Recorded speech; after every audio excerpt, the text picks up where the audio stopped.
Hello बच्चों, आप सभी का हिसाब मैथमेटिक्स में स्वागत है। बच्चों, आज क्लास 10th का एक्सरसाइज 3.2 का जो हमारा नेक्स्ट क्वेश्चन है वो क्वेश्चन नंबर 5, उसके बारे में डिस्कस करेंगे। हमारा चैप्टर का नाम है pair of linear equation in two variable. तो इसमें देखते हैं क्वेश्चन नंबर 5 हमारा क्या है। Half the perimeter of a rectangular garden whose length is 4 meter more than its width is 36 metre. Find the dimensions of the garden.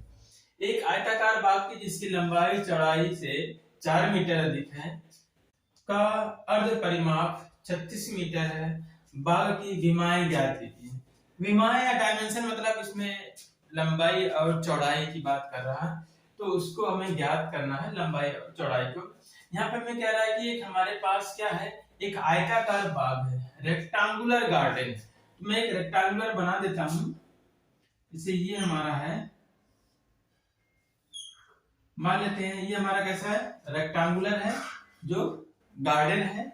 आयत में क्या होता है कि जो लंबाई होती है ऊपर नीचे आमने सामने की लंबाई बराबर होती है। ये भी लंबाई क्या है, सेम लेंथ की है दोनों लंबाई। और ये जो हमारी क्या है, ये चौड़ाई है। इसमें कह रहा है कि जो हमारी लंबाई है बाग की वो चौड़ाई से 4 मीटर अधिक है। मतलब ये जितना होगा उससे 4 मीटर ये ज्यादा होगा। जैसे मान लेते हैं अगर इसका 7 मीटर है, अगर कह देते हैं चौड़ाई 7 मीटर है, तो लंबाई कितना रहेगा, इससे 4 मीटर अधिक है, मतलब 7 4 11 है, ये 11 मीटर होगा। एग्जाम्पल में लेके बता रहे हैं, ठीक है। और इसमें क्या कह रहा है, इसमें कह रहा है कि इसकी हाफ द पेरीमीटर, रेक्टेंगुलर का जो हाफ पेरीमीटर है, कह रहे हैं आयताकार बाग का जो अर्ध परिमाप है वो कितना है, वो दिया है आपको 36 मीटर दिया हुआ है। परिमाप मतलब क्या होता है, यहाँ पे देख लें। अगर इस केस में अगर हमें परिमाप निकालना हो या पेरीमीटर निकालना हो तो क्या आएगा, जो यहाँ पे पेरीमीटर या अर्ध परिमाप आएगा, कहते हैं ये जितनी भी ये बाउंड्री की जो लंबाई होती है, जो ये बाउंड्री की लेंथ होगी, वही क्या होता है इस रेक्टेंगुलर का परिमाप होगा, पेरीमीटर होगा। इस केस में कितना होगा, यहां से यहां तक लंबाई 11 है प्लस, फिर यहां तक लंबाई 7 है प्लस, ये भी कितना है 11 है प्लस, ये कितना है 7 है। सबको जोड़ देंगे तो ये क्या हो जाएगा, मतलब ये यहाँ पे अगर देखेंगे ध्यान से, 2 बार 11 आ रहा है 2 इंटू 11 प्लस 2 बार 7 आ रहा है 2 इंटू 7। फिर इसके बाद कहेंगे 2 ब्रैकेट में लेंगे 11 प्लस 7। तो परिमाप क्या होता है, इससे क्या करेंगे 11 साथ जोड़ के 11 7 18 18 2 36, इसका परिमाप 36 हो जाएगा। ये हमने एग्जांपल में लिया है। अब मान लेते हैं अगर इसकी लंबाई अगर x मान लें और चौड़ाई कितना मान लें y, x मीटर लंबाई है गार्डन की जो लेंथ है, और उस लेंथ और जो विड्थ है इसकी चौड़ाई कितनी है y मीटर है। तो इसका अगर हमें परिमाप निकालना होगा तो इसका परिमाप या पेरीमीटर कितना आ जाएगा, इसका परिमाप आता है equal to 2 into length plus width. ये इसका परिमाप है, मतलब यहाँ एक x प्लस एक y फिर प्लस x प्लस y, मतलब 2 टाइम आएगा x और y। ये परिमाप होता है। अगर यहीं पे इसको हमें अर्ध परिमाप निकालना है, मतलब हाफ पेरीमीटर या सेमी पेरीमीटर निकालना है, तो क्या हो जाएगा हमारा, क्या करेंगे यहाँ पे 2 से डिवाइड कर देंगे, आधा निकालना, तो 2 से 2 कैंसिल होके यहाँ पे हमारा क्या बचेगा x प्लस y, ये हमारा हो जाएगा हाफ पेरीमीटर। तो यहाँ पे क्या करते हैं, इसको सॉल्व करते हैं। सबसे पहले हम क्या करेंगे, यहाँ पे हम लेंथ और विड्थ को फाइंड करना है, तो क्या करेंगे, इसी को हम मान लेंगे कि हमारा लेंथ क्या होता है। तो यहाँ पे लिखते हैं लेट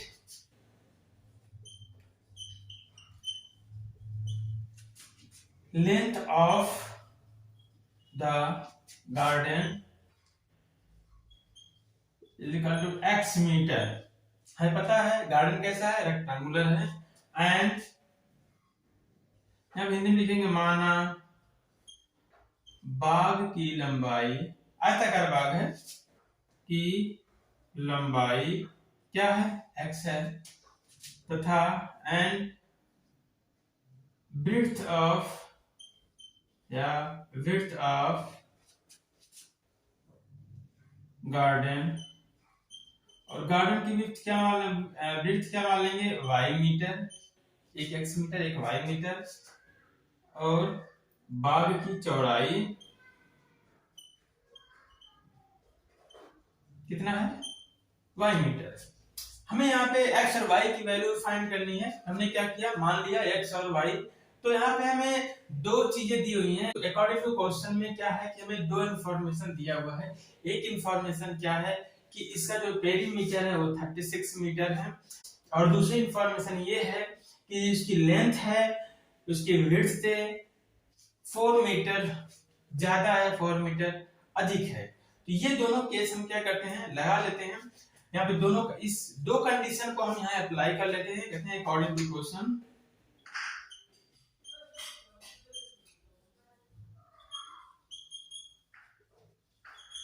कहते हैं प्रश्नानुसार, हिंदी में क्या लिखेंगे, प्रश्न के अनुसार, जो हमें दिया हुआ है प्रश्नानुसार। तो प्रश्नानुसार पहला हमारा क्या है कि हम पहले क्या करते हैं, जो भी एक इंफॉर्मेशन दिया हुआ है कि whose length is 4 metre more, जिसकी लंबाई चौड़ाई से 4 मीटर अधिक है। तो यहाँ पर एक हमारा x है और एक क्या है, y है। ठीक है, अब यहाँ पे अगर हम x हमने क्या मान रखा है, लेंथ को, ठीक है, ये समझना आप, और y क्या मान रखा हमने, ब्रेड्थ को, चौड़ाई को। ठीक है, और कंडीशन क्या है कि जो हमारी लेंथ है ब्रेड्थ से 4 मीटर ज्यादा है, 4 मीटर अधिक है। अगर ये अधिक है, अगर इनको हम इक्वल बनाना है, समीकरण बनाने के लिए क्या करेंगे, इक्वल करेंगे। अगर इनको इक्वल करना हो, ये ऑलरेडी कितना ज्यादा है, 4 मीटर मोर है, 4 मीटर अधिक है, तो बराबर करने के लिए क्या करेंगे, या तो यहाँ पे 4 मीटर घटा देंगे, या तो यहाँ पे 4 मीटर बढ़ा लेंगे। जैसे हमने एग्जांपल में लिया था, ये 11 था, ये 7 है, 7 4 11। तो अगर ये 11 हमारी लेंथ है, ये 7 क्या है, विड्थ है। अगर इनको हमें इक्वल करना है, हमें पता है यहाँ पे 4 अधिक है, या तो 4 इसमें से कम कर लेंगे, या फिर 4 इसमें ऐड कर लेंगे, तो ये दोनों इक्वल हो गए। तो इसी तरीके से एक्स वाई के केस में भी होगा। यहाँ पे देख रहे हैं कि एक्स हमारा 4 मीटर पहले से ऑलरेडी क्या है, ज्यादा है, तो बराबर करने के लिए क्या करेंगे, इसमें 4 ऐड कर देंगे। तो इस तरह से हमारा ये जो हमारा कंडीशन फर्स्ट है ये अप्लाई हो गया। तो इसको हम इक्वेशन में चेंज कर लेंगे। अगर हम पक्षांतर करेंगे, ये हो जाएगा x minus y is equal to 4। ये हमारा बन गया इक्वेशन नंबर 1। अब दूसरी कंडीशन को अप्लाई करते हैं। अब दूसरा हमारा कंडीशन क्या है यहाँ पे कि अगर हम परिमाप निकालें तो कितना हो जाएगा, परिमाप मतलब पेरीमीटर। अगर इस आयताकार बाग का पेरीमीटर निकालें, कहते हैं 2 into length plus width, length x है, विड्थ y है, ब्रेड्थ y हमारी है, 2 इंटू लेंथ प्लस विड्थ हो गई, लंबाई प्लस चौड़ाई हो गया। ये पेरीमीटर का फॉर्मूला होता है। अब यहाँ पे लेकिन हमें क्या है, अर्ध परिमाप की बात कर रहा है, तो यहाँ पे अर्ध परिमाप क्या हो जाएगा, जो अर्ध परिमाप है हाफ पेरीमीटर है। अगर हम हाफ पेरीमीटर की बात करेंगे, हाफ मतलब आधा कर देंगे, 2 से डिवाइड कर देंगे, तो 2 इंटू एक्स प्लस वाई ये हमारा पेरीमीटर है। अगर इसका 2 से भाग दे देंगे तो हमारा क्या निकल आएगा, अर्ध परिमाप निकल आएगा, इज इक्वल टू 2 से 2 कैंसिल हुआ, यहाँ बचा है एक्स प्लस वाई। ये हमारा हो गया। ये इक्वेशन हम यहाँ पे लिख देते हैं, x minus y equal to 4, equation number हमारा 1 आया था। अब अगर हम यहाँ पे देखें, अर्ध परिमाप हमारा x प्लस वाई आ गया। अब हमें क्वेश्चन में दिया क्या है, अर्ध परिमाप 36 मीटर दिया हुआ है। कहेंगे क्योंकि हमें क्वेश्चन में दिया है अर्ध परिमाप या हाफ पेरीमीटर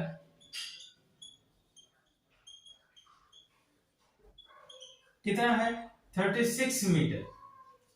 ये हमें क्वेश्चन में दिया भी है। इसका अर्ध परिमाप हाफ पेरीमीटर 36 मीटर है, तो इसलिए ये दोनों क्या हो जाएंगे, आपस में इक्वल हो जाएंगे। इसलिए x plus y is equal to 36, ये हो जाएगा इक्वेशन नंबर 2। तो हमें 2 समीकरण चाहिए होते हैं, क्योंकि 2 वेरिएबल हैं, तो 2 समीकरण चाहिए किसी भी इक्वेशन को सॉल्व करने के लिए। अब यहाँ पे हमें x और y का मान निकालना है।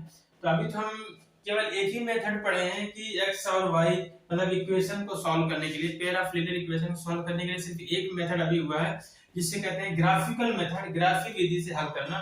लेकिन इसी एक्सरसाइज के बाद हमें पढ़ना होगा अलजेब्राइक मेथड भी पढ़ना होगा, जो बिना ग्राफ विधि से भी निकाल सकते हैं। यहाँ पे हमारा हमें इसको सॉल्व करना है कि x और y के मान क्या आएगा। क्या करेंगे, इन दोनों का ग्राफ बनाएंगे, ग्राफिकल मेथड से सॉल्व करेंगे। तो ये हमारा फ्रॉम इक्वेशन 1 से ले लेते हैं। पहले सॉल्यूशन टेबल बनाना पड़ेगा हमें। फ्रॉम इक्वेशन 1, हमारा इक्वेशन 1 क्या है, x minus y is equal to 4। Graph बनाने के लिए इसका टेबल बनाने के लिए हम क्या करते हैं कि y की वैल्यू निकाल लेते हैं x के फॉर्म में। यहाँ से हो जाएगा minus y is equal to, यहाँ प्लस x है तो 4 प्लस x इधर आएगा तो माइनस x हो जाएगा। माइनस वाई से, क्योंकि यहाँ पे ये x पक्षांतर होगा तो x माइनस हो जाएगा। अगर इस इक्वेशन में -1 से मल्टीप्लाई करते हैं तो -1 से यहाँ मल्टीप्लाई करेंगे तो यहाँ +1 हो जाएगा। फिर इस माइनस में मल्टीप्लाई करेंगे, माइनस से क्या हो जाएगा, प्लस हो जाएगा। फिर 4 में करेंगे तो -4 हो जाएगा। तो ये हमारा आ गया y बराबर x माइनस 4। तो यहाँ पे इसका हम क्या बना लेते हैं, टेबल। x की वैल्यू 10 ले लेते हैं। तो x की वैल्यू जब 10 रखेंगे यहाँ पे तो y कितना हो जाएगा, x यहाँ 10 रखेंगे 10 माइनस 4 मतलब 6। ये हमारा हो गया y 6 हो गया। अब क्या करते हैं, x की वैल्यू हम यहाँ थोड़ी सी इससे बड़ी 12 ले लेते हैं। अगर x की वैल्यू 12 ले लिए तो यहाँ 12 रखेंगे। फिर 12 में से 4 को क्या करेंगे, 12 में से 4 को माइनस करेंगे तो 12 में से 4 कितना आ जाएगा, 8 आ जाएगा। ये हमारी दो वैल्यू निकल आए हैं। हम इतने भी ग्राफ बनाए तो हमारा ग्राफ बन सकता है, लेकिन एक वैल्यू और ले लेते हैं, एक बड़ी वैल्यू ले लेते हैं, मान लेते हैं 20 ले लेते हैं। यहाँ x की जगह हम 20 रखेंगे, 20 माइनस 4 मतलब 16। ये हमारा सॉल्यूशन टेबल आ गया फॉर इक्वेशन 1 के लिए। अब हम इक्वेशन 2 ले लेते हैं। फ्रॉम इक्वेशन 2, अब इक्वेशन 2 हमारा क्या है, x plus y is equal to 36। यहाँ से हम y आराम से निकाल सकते हैं x के टर्म में, 36 माइनस x। इसके लिए सॉल्यूशन टेबल हम बना लेते हैं यहाँ पे।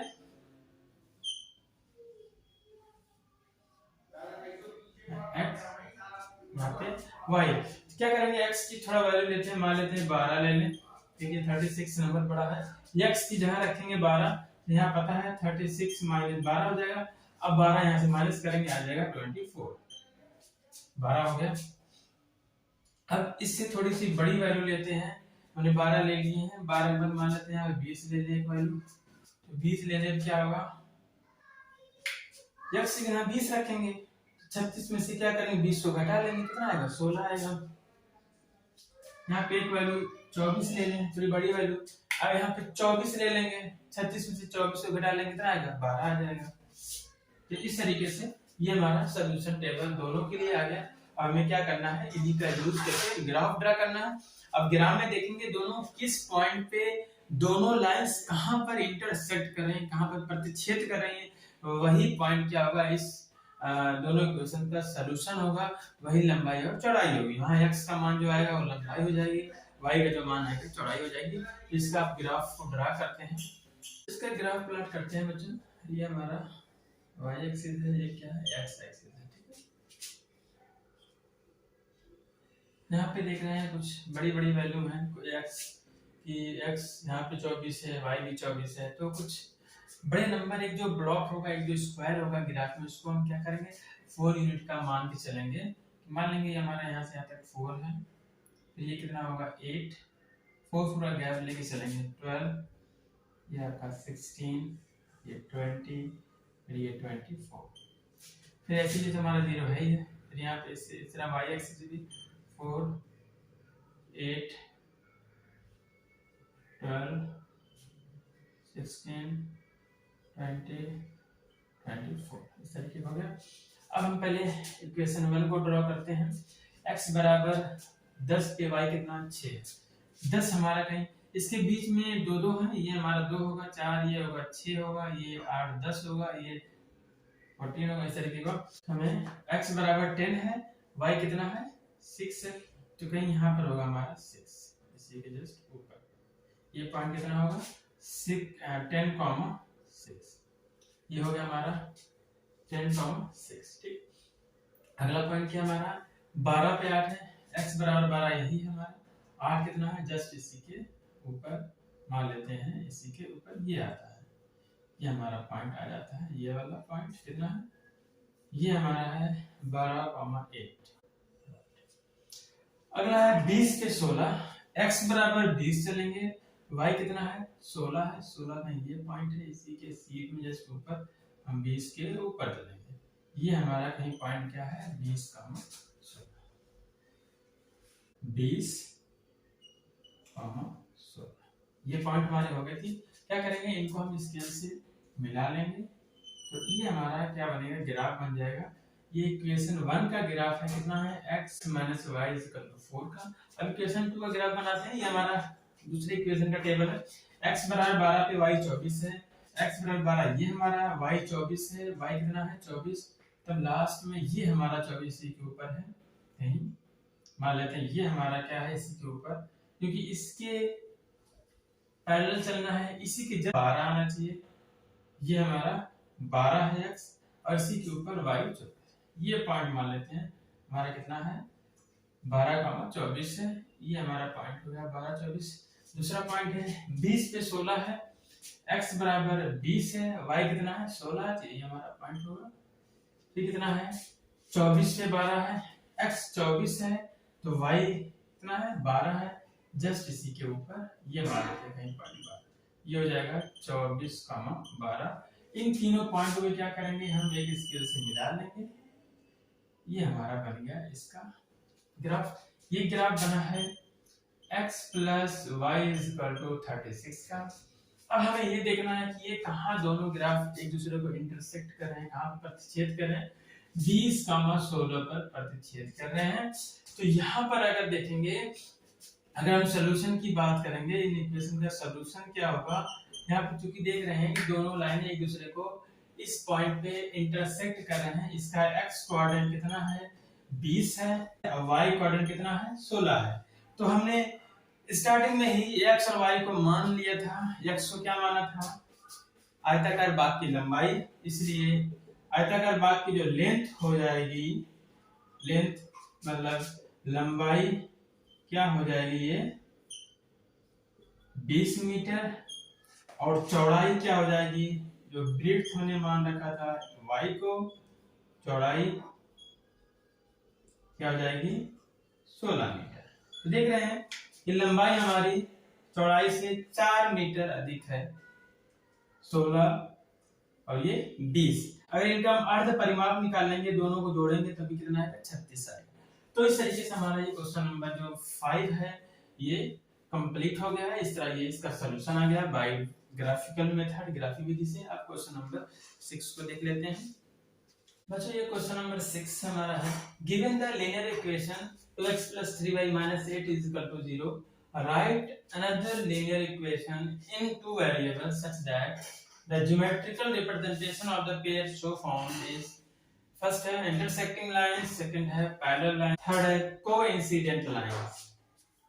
एक रैखिक समीकरण 2x + 3y - 8 = 0 दी गई है। दो चरों में एक ऐसी और रैखिक समीकरण लिखिए ताकि प्राप्त युग्म का ज्यामितीय निरूपण, जैसा कि प्रतिच्छेद करती रेखाएं हो, समांतर रेखाएं हो और समपाती रेखाएं हो। तो हमें क्या करना है, यहाँ पे एक हमारा इक्वेशन दिया हुआ है और फिर एक और इक्वेशन हमें लिखना है, और इस तरीके का इक्वेशन लिखना है कि वो दोनों, ये इक्वेशन और एक जो हम लिखेंगे, पहला क्या हो कि प्रतिच्छेद करती रेखाएं हो, ठीक है, इंटरसेक्टिंग लाइन हो, दूसरा क्या हो समांतर हो। इस तरीके का हमें ये 3 पार्ट है, इन तीनों को करना है। तो इसका हम पहला पार्ट करते हैं। तो पहले देख लेते हैं गिवन लाइन क्या हमारी है, दिया हुआ इक्वेशन क्या है, गिवन हमें है 2x + 3y - 8 = 0। तो हमारा ये गिवन ये लाइन है। एक हमें अनदर लीनियर इक्वेशन फाइंड करना है, किस प्रकार का इक्वेशन होना चाहिए जो इसके साथ में कैसा हो। पहला हमारा क्या था, इंटरसेक्टिंग लाइन हो, क्या हो इंटरसेक्टिंग हो। कैसा होना चाहिए, इंटरसेक्टिंग लाइन होगी। इंटरसेक्टिंग लाइन कब होगी, हमें कौन सा रिलेशन सेटिस्फाई होना चाहिए, कौन सा रिलेशन होता है, ये होता है हमारा a1/a2 ≠ b1/b2। तो इस तरीके का रिलेशन सेटिस्फाई होना चाहिए, तब हमारा दोनों इक्वेशन क्या होते हैं, दोनों इक्वेशंस जो ग्राफिकल रिप्रेजेंटेशन होता है, जो ग्राफ निरूपण होता है, इंटरसेक्टिंग लाइन। तो हमें इस तरीके की जो इक्वेशन, एक इक्वेशन नहीं बहुत सारे इक्वेशन मिल सकते हैं जो इनके साथ में ग्राफ बनाए। तो इंटरसेक्टिंग ए में एक मान लेते हैं, द अनदर इक्वेशन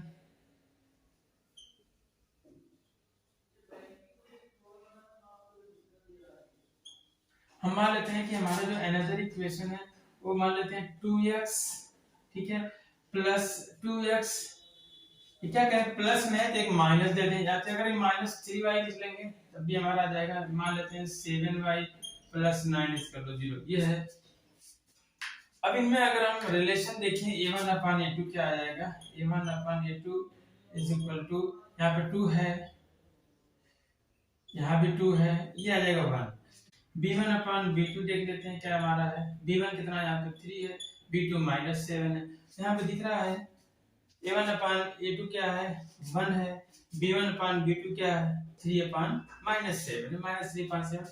तो यहाँ पर a1 अपान, यहाँ पे जो है a1 upon a2 is not equal to b1 upon b2। तो इसका हमारा आंसर क्या हो जाएगा, जो अनदर इक्वेशन क्या हो सकता है 2x - 7y + 9 इक्वल टू 0 हो सकता है, जो इस कंडीशन को सेटिस्फाई करता है।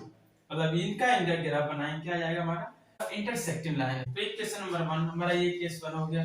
अब इसी तरह अब ये हमारा केवल एक ही इक्वेशन नहीं और भी इक्वेशन हो सकते हैं। 2x यहाँ माइनस, ये गुणांक चेंज कर लो, 3x + 2y - 8 इक्वल टू 0 हो सकता है। बहुत सारे इक्वेशन हो सकते हैं। इसी तरीके दूसरा वाला क्या हमें चाहिए, हमें चाहिए पैरेलल लाइंस। हमें ये हमारा दूसरा पार्ट है। दूसरे में क्या करना है, रिप्रेजेंट पैरेलल लाइंस।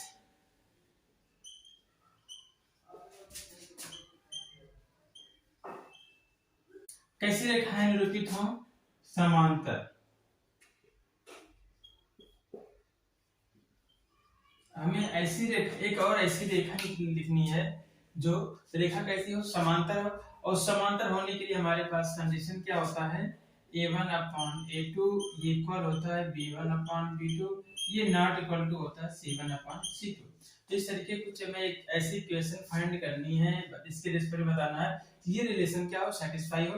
मान लेते हैं अनदर इक्वेशन हमारा जैसे यहाँ पे है इक्वल लेना है, तो मान लेते हैं 6x + 9y + 9 इक्वल टू 0, इस तरीके का ले लें। तो यहाँ पे अगर हम देखें a1 अपान a2 क्या आएगा, a1 upon a2 equal to, a1 कितना है 2 है, a2 कितना है 6 है, कितना हो जाएगा 1 अपान 3 हो जाएगा। फिर b1 अपान b2 निकाल लें, b1 यहाँ पे 3 है और b2 क्या 9 है, यहाँ पे 3 1 3 3 3 9 1 अपान 3, देख रहे हैं a1 upon a2 b1 upon b2 equal आ गया है। फिर यहाँ पे c1 अपान c2 निकालना है, यहाँ पे निकाल लेते हैं। तो c1 अपान c2 कितना हो जाएगा, यहाँ पे -8 है, कितना है 9 है, तो -8 अपान 9। तो यहाँ पे देख रहे हैं ये रिलेशन सेटिस्फाई हो रहा, कौन सा a1 upon a2 is equal to b1 upon b2 is not equal to c1 upon c2, ये रिलेशन सेटिस्फाई हो रहा है। इसका मतलब ये और ये क्या रिप्रेजेंट करेंगे ग्राफिकली, पैरेलल लाइंस रिप्रेजेंट करेंगे, समांतर रेखा रिप्रेजेंट करेंगे। तो ये हमारा क्वेश्चन नंबर 6 का सेकंड पार्ट भी इस तरीके से हो गया। तो इस तरीके से बहुत सारे क्वेश्चन हो सकती हैं जो इसके साथ में पैरेलल लाइंस बनाएंगे। ये एक ये है 6x + 9y + 9 इक्वल टू 0, ये हमारा आंसर है, ये हमारा क्वेश्चन है। अब इसका थर्ड पार्ट देखते हैं। अब इसका थर्ड पार्ट क्या है, लाइंस आर कोइंसिडेंट होनी चाहिए। हमारे लाइंस कैसी होनी चाहिए, कोइंसिडेंट होनी चाहिए। कैसे रिप्रेजेंट होनी चाहिए, कोइंसिडेंट। कोइंसिडेंट मतलब रेखाएं कैसे निरूपित हो, संपाती हो। पता है जब रेखाएं संपाती होंगी तो इसके लिए कंडीशन क्या होती है, a1 upon a2 is equal to b1 upon b2 is equal to c1 upon c2, ये होगा। तो इस तरीके की अगर हमें लाइंस लानी है इसके रिस्पेक्ट में, तो क्या करना है, किसी एक नंबर से पूरे इक्वेशन में मल्टीप्लाई कर दो। 2 से कर दो, 2 2 4, 2 3 6, 2 8 16, ये लाइंस हो जाएंगी। और एक बताना है तो 3 से मल्टीप्लाई कर लो पूरे इक्वेशन में, 3 2 6, 3 3 9, 3 8 24, 4 से मल्टीप्लाई कर। इस तरीके से हमें क्या है, बहुत सारे इक्वेशंस आ जाएंगे जो संपाती या कोइंसिडेंट होंगे। इनमें से एक हम ले लेते हैं, लेट कर लेते हैं, हमारी ये इक्वेशन हो सकते हैं। इनमें से हमारी एक इक्वेशन 2 से मल्टीप्लाई करके लिख लेते हैं, 2 दूनी 4x + 2 3 6y 2 t 16 = 0, ये इक्वेशन हमारी होगी। तो इनमें एक बार रिलेशन चेक कर लेते हैं। तो जो रिलेशन सेटिस्फाई करेगा a1 upon a2 equal to क्या होगा 2/4, 2 से डिवाइड करेंगे 1/2 हो जाएगा। फिर यहाँ b1 अपॉन b2 करेंगे, कितना आ जाएगा, b1 3 है, b2 6 है, 3 अपॉन 6 है, b1 अपॉन 2 हो जाएगा। फिर c1 अपॉन c2 करेंगे, ये भी कितना होगा, -8 अपॉन -16, ये आ जाएगा 1 अपॉन 2। यहाँ देख रहे हैं, ये 1 upon a2 equal to b1 upon b2 equal to c1 upon c2 आ गया है। तो इस तरीके से हमारा ये जो लाइंस होगी दोनों कैसा रिप्रेजेंट करेंगे ग्राफिकली, संपाती या कोइंसिडेंट लाइंस रिप्रेजेंट करेंगी, कोइंसिडेंट होंगी, संपाती होंगे। इस तरीके से हमारा ये सेटिस्फाई होता है कि यहाँ पर क्या है कि हमारा ये रिलेशन सेटिस्फाई हो रहा है, कौन सा, a1 upon a2 is equal to b1 upon b2 is equal to c1 upon c2। ये लाइंस क्या कर रहे हैं, दोनों ये सेटिस्फाई कर रहे हैं, इसलिए हमारा जो इक्वेशन होगा आंसर में 4x + 6y - 16 is equal to 0, यहाँ पे ये हमारा आंसर हो जाएगा। ये हमारा जो रिक्वायर्ड, हम कहते हैं रिक्वायर्ड इक्वेशन, आंसर में आप ऐसे लिख सकते हो, रिक्वायर्ड इक्वेशन या मैं जो आवश्यक समीकरण होगा, क्या होगा, 4x + 6y - 16 is equal to 0, ये हमारा आंसर हो जाएगा। तो इस तरीके से हम इसके तीनों पार्ट ऐसे कर सकते हैं। तो हमें बहुत सारे क्वेश्चन मिल सकती हैं जो इनके पैरेलल हो या फिर इनके कोइंसिडेंट हो या फिर इसके इंटरसेक्टिंग लाइन हो। तो इनमें से हमारा एक एक ये इक्वेशन दिया हुआ है। तो इस तरीके से हमारा क्वेश्चन नंबर 6 भी कंप्लीट होता है। अब देखते हैं क्वेश्चन नंबर 7। बच्चों ये हमारा एक्सरसाइज 3.2 का लास्ट क्वेश्चन है, क्वेश्चन नंबर 7 है। Draw the graph of the equation x - y + 1 is equal to 0 and 2x + 3y - 12 is equal to 0. Determine the coordinates of the vertices of the triangle formed by these lines and the x-axis and shade the triangle region. समीकरणों x - y + 1 = 0 और 3x + 2y - 12 = 0 का graph खींचिए। x अक्ष और इन रेखाओं से बने त्रिभुज के शीर्षों के निर्देशांक ज्ञात कीजिए और त्रिभुजाकार पटल को छायांकित कीजिए। हमें क्या करना है कि दो इक्वेशन दिए हुए हैं, लीनियर इक्वेशन 2 वेरिएबल में पेयर हैं, इनका क्या करना है, समीकरण युग्म है, इनका हमें ग्राफ बनाना है और ये देखना है कि जो इन दो इक्वेशन से जो लाइन रिप्रेजेंट होगी और जो तीसरी लाइन किसको कह रहा है, एक्स अक्ष कह रहा है, उससे देखना है कि हमें क्या बनना है, ट्रायंगल बनता है और ट्रायंगल के कोऑर्डिनेट्स को दिखाना है और इस ट्रायंगल के भाग को क्या करना है, शेड करना है, रीजन को हमें उसको छायांकित करना है। तो इसको करते हैं। हमारा इक्वेशन में x - y + 1 is equal to 0, ये हमारा समीकरण नंबर 1 है। 3x + 2y - 12 equal to 0, ये हमारा इक्वेशन नंबर 2। ये हमारे दो इक्वेशन दिए हुए हैं, इनका ग्राफ बनाना है, फिर x अक्ष को देखना है। फ्रॉम इक्वेशन 1 ले लेते हैं। फ्रॉम इक्वेशन 1 समीकरण 1 से क्या है, x - y + 1 is equal to 0। समीकरण 1 से क्या करते हैं, हमें पहले एक टेबल बनाना है, तो हमें y की वैल्यू फाइंड कर लेते हैं। x के टर्म में क्या हो जाएगा, ये -y इधर रहने देते हैं, ये +x जाएगा -x + 1 आएगा -y, सारे नंबर माइनस है। -1 से अगर पूरी इक्वेशन में मल्टीप्लाई करें तो ये भी प्लस हो जाएगा, ये भी प्लस हो जाएगा, ये भी प्लस हो जाएगा। तो इसके अकॉर्डिंग क्या करते हैं, टेबल बना लेते हैं। क्या करते हैं, x की कुछ वैल्यू हम कंसीडर कर लेते हैं, उसके रिस्पेक्ट में हम y की वैल्यू फाइंड कर लेते हैं। मान लेते हैं x की वैल्यू छोटी वैल्यू -1 ले लें, तो x की वैल्यू अगर -1 हम यहाँ पर रख के भी निकाल सकते हैं। x की वैल्यू अगर -1 ले लेते हैं तो x यहाँ क्या आ जाएगा, -1 आ जाएगा, फिर +1 हो जाएगा, माइनस प्लस क्या हो जाएगा, 0 हो जाएगा, मतलब -1 पे 0 हो जाएगा। फिर एक अगली वैल्यू हम 0 ले लेते हैं। अगर x की वैल्यू 0 कर दी, पूरा 0 हो गया, तो बचा क्या 1, x की वैल्यू 0 पे क्या हो गया, 1 हो गया। अब एक वैल्यू अगली वैल्यू 1 ले लेते हैं, तो x की वैल्यू अगर यहाँ 1 रख दे, 1 + 1 मतलब 2। इस तरह से हमारा इक्वेशन नंबर 1 का हमारा ये साड़ी आ गई, मतलब सॉल्यूशन टेबल आ गया। अब फ्रॉम इक्वेशन 2 अब समीकरण 2 से हम क्या करेंगे, लिख सकते हैं ऐसे कि समीकरण 2 से, समीकरण 2 से दो हमारा समीकरण क्या है, ये है 3x + 2y - 12 is equal to 0। इसको भी क्या करते हैं, हम y की वैल्यू ही फाइंड करेंगे x के टर्म में। यहाँ पे 2y बराबर क्या हो जाएगा, ये हमारा जाएगा, तो ये हमारा क्या है, माइनस इधर आएगा तो प्लस हो गया, ये हमारा प्लस इधर आ गया तो माइनस हो गया 3x। अब 2 को इधर करते हैं तो y = 12 - 3x / 2। इस तरीके से y की वैल्यू आ गया हमारे x के टर्म में आ गई है। अब क्या करना है, आप इसके लिए भी क्या बना लेना है। अब एक x की वैल्यू हम क्या करते हैं, यहाँ पे 0 ले लें। एक वैल्यू x की वैल्यू अगर हम यहाँ पे 0 ले लेते हैं तो y क्या आ जाएगा, यहाँ पे रख के देख सकते हो, डायरेक्ट निकाल सकते हो। x की वैल्यू 0 रखने पे ये पूरा 0 हो जाएगा, तो खाली बचेगा 12/2 मतलब 6। x की वैल्यू 0 पे y कितना है 6 आ गया। इस तरीके से 0 के बाद एक नंबर ले लेते हैं 1 ले लें। अगर एक बार देखें 1 ले लें, क्या होगा 3 का 3, 12 में से 3 गए 9, 9/2 मतलब 4.5 आएगा, 4.5 आएगा। तो एक इंटीजर है, इसके लिए हमें क्या करना होगा, x की कोई इवन नंबर ही लेंगे। तो इवन नंबर लेंगे तो हमारा आसानी से 2 से डिवाइड हो जाएगा नंबर। x की वैल्यू 2 ले लें। अगर x की वैल्यू 2 ले लेते हैं 12 माइनस 3 यानी 6/2, 12 में 6 गए 6, 6/2 मतलब क्या आ जाएगा 3 आ जाएगा। यहाँ पे वैल्यू 3 आ गई। x बराबर 2 पे y क्या आ गया 3 आ गया। अब x की वैल्यू 4 ले लेते हैं। 4 ले लेंगे तो यहाँ पे क्या हो जाएगा वैल्यू 12 माइनस 3 गुणे 4/2, 4 3 12, 12 में 12 का 0 मतलब x इक्वल टू 4 पर 0 आ गया। हम इस टेबल का यूज करके हम ग्राफ बना लेते हैं।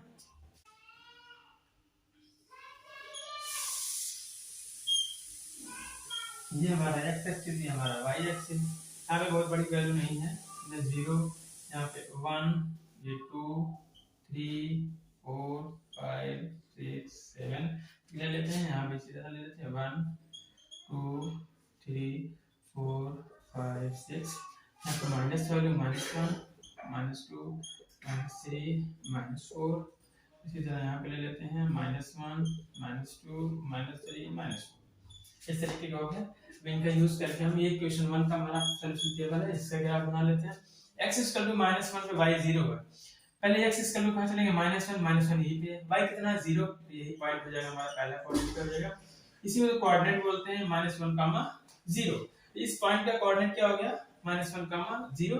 अब अगला है 0 पे 1 है, x इक्वल टू 0 हमारा यही है, तो इस पे हमारा क्या है 1 है, y की वैल्यू 1, तो ये हमारा पॉइंट दूसरा हो गया।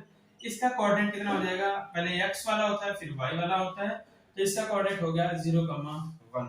अब क्या होगा हमारा तीसरा पॉइंट क्या है, x इक्वल टू 1 पे y इक्वल टू 2 है। x इक्वल टू 1 यहाँ पे हमारा है, y क्या 2 है, यहाँ पे इसके रिस्पेक्ट में ये पॉइंट हो जाएगा। ये पॉइंट क्या हमारा है 1, 2, ये हमारा हो जाएगा, ये कोऑर्डिनेट हो जाएगा। अब इस तरीके से क्या करेंगे, इनको हम एक स्केल से ऐसे क्या करेंगे मिला देंगे। ये हमारा पहले इक्वेशन का ग्राफ बन गया है। पहला इक्वेशन क्या हमारा है x minus y plus 1 equal 0। ये इसका इस इक्वेशन का ये ग्राफ बन गया। इसका बनाते हैं ग्राफ। इसका क्या है x इक्वल टू 0 पे y इक्वल टू क्या 6 है। x इक्वल टू 0 तो यही पे है, y कितना 6, तो 6 हमारा ये हमारा क्या होगा, इस पॉइंट का कोऑर्डिनेट हो जाएगा 0, 6, ये हमारा हो जाएगा, इसका कोऑर्डिनेट हो जाएगा। दूसरा पॉइंट है 2 पे 3 है, x इक्वल टू 2 यहाँ पर है, फिर 3 कहाँ पे है, इसी के रिस्पेक्ट में यहाँ पे जाएंगे लगभग। ये हमारा क्या है, ये हमारा 3 है, यानी कि 3 है, इसके नीचे क्या 2 है, तो ये पॉइंट क्या हो जाएगा हमारा 2, 3 हो जाएगा। ये एक पॉइंट इसका कोऑर्डिनेट हो जाएगा। फिर इसके बाद अगला पॉइंट 4 पे 0 है, x इक्वल टू 4 यहाँ पे है, 0 यहीं पे है, क्योंकि x axis y 0, y axis पे x 0। ये हमारा पॉइंट क्या हो जाएगा 4, 0। अब क्या करेंगे, इन तीनों पॉइंट को हम एक स्केल की हेल्प से लेके मिला लेंगे। इस तरीके से पॉइंट तीनों मिल जाते हैं। अब क्या होगा, अब अगर हम यहाँ पे देखें एक हमारा ट्राइंगल बन रहा है, यही तो पूछा है हमसे कि जो इसमें ट्राइंगल बन रहा है अंदर, ये हमारा ट्राइंगल जो बन रहा है उस रीजन को शेड करना है, तो ये हमारा क्या है, ये ट्राइंगल हो जाएगा। ये चूंकि ये हमारी एक्स एक्सिस है, ये एक्स एक्सिस हो गई, और ये हो गया इसका graph 3x plus 2y minus 12 equal to 0। तो ये दोनों लाइन हो गए। ये रीजन क्या होगा, हम शेड कर देते हैं। ये हमारा रीजन क्या है, ट्राइंगल का जो शेडेड पार्ट क्या ट्राइंगल है। जो दो दिया हुआ था, एक लाइन ये दिया हुआ था x minus y plus 1 equal to 0, दूसरी लाइन ये दी हुई है 3x plus 2y minus 12 equal to 0, तीसरी लाइन कौन यूज हुआ है, x एक्सिस हुआ है। इन तीनों का यूज करके एक हमारा ये ट्राइंगल बन गया है। तो ये ट्राइंगल शेडेड बोला था करने के लिए, ये रीजन क्या हो गया, शेडेड हो गया, छायांकित हो गया। फिर इसमें क्या पूछा था, इन ट्राइंगल के वर्टिसेस का कोऑर्डिनेट पूछा था। इसके 3 वर्टिसेस कौन कौन से हैं, बट ये हमारे क्या है 3 वर्टिसेस हैं, 1, 2, 3, ये तीनों क्या है वर्टिसेस हैं। इनके कोऑर्डिनेट पूछा था, तो इनके एक कोऑर्डिनेट, इस पॉइंट के कोऑर्डिनेट ये हो गए, इस पॉइंट के कोऑर्डिनेट ये हो गए, और इस पॉइंट का कोऑर्डिनेट ये हो गया। ठीक है, इस पॉइंट का कोऑर्डिनेट ये है, इस पॉइंट का ये है, इस पॉइंट का ये तीन हमारे कोऑर्डिनेट भी हो गए। इनको चाहे हम एक लेटर से रिप्रेजेंट करते हैं, मान लेते हैं अगर ये P पॉइंट है तो इसका नाम रख देते हैं Q पॉइंट, इस पॉइंट रख देते हैं R। तो ये हमारा ट्रायंगल हो गया PQR। तो इनके क्या होगा, ये शीर्ष के निर्देशांक हो गए। ये हमारे पूछा था शीर्ष के निर्देशांक, P के निर्देशांक इतना, Q के निर्देशांक -1,0, R के निर्देशांक 4,0। ये हमारा ट्रायंगल बन गया और ये ट्रायंगल का ये शेडेड पार्ट हो गया। इनके तीनों वर्टिसेस भी हो गए, तीनों शीर्ष के निर्देशांक हमें यहाँ पे दिख गया। तो इस तरीके से हमारा जो क्वेश्चन नंबर 7 है इस एक्सरसाइज 3.2 का लास्ट क्वेश्चन कंप्लीट होता है। अब इसके आगे हमें इन इक्वेशन, अभी तक हम क्या कर रहे थे, इक्वेशंस को सॉल्व कर रहे थे by the graphical method, graphic विधि से हल कर रहे थे। अब इस नेक्स्ट लेक्चर में क्या करेंगे, हम अलजेब्राइक मेथड से या बीजगणितीय विधि से इक्वेशन को सॉल्व करेंगे। ओके बच्चे, आज यहीं तक। Have a nice day, take care.